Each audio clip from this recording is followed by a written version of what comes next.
今年好多場比賽都有佢哋喺前3名之內，咁啊啱上水又跟住落水比賽。第2線就係初賽第1名嘅飛星龍啊，跑得相當好嘅。咁仲有一隊咧就係2朗好奇對面海啲更加阻一阻佢嗱5線嘅18座狗仔粉咧，有啲更加係多咗。點解多咧？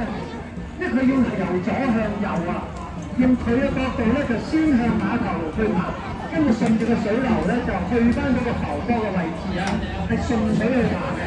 好咁啊，個戰術係有影響隔離㗎嚇。好，戰術就係咁啦。咁就呢邊咧就順風順水落到落，就係最勁嘅南方游出抗甲全水嘅金型龍啦。佢哋話之類喎，我就係一於咧翻嚟。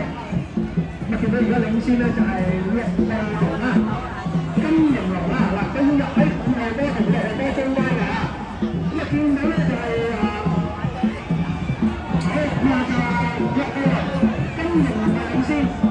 跟住咧就係5號龍咧18隻狗仔粉嘅第2，咁啊第3咧就係8號嘅 A 加有遊龍啊，第4就3號嘅 VRC Dragon 啊。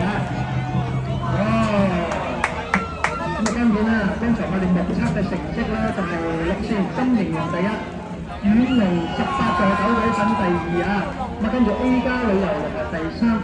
咁但係由於當中咧試過有3隻龍咧，有啲咁多係走埋一齊，但冇碰撞啦，冇碰撞。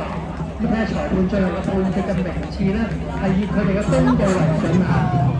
各位朋友，27場比賽係舉行咗啦，好順利，即將會進行第28場嘅比賽，就係男女子混合裝龍公開賽嘅金杯賽啦！哇，勁啊！最勁嗰8隻喺度啦，亦都叫做香港賽馬會杯嘅。好，我哋一陣間再同大家介紹嗰個比賽過程。隔離嗰啲全部都係西貢嘅原居民啊，好熟悉。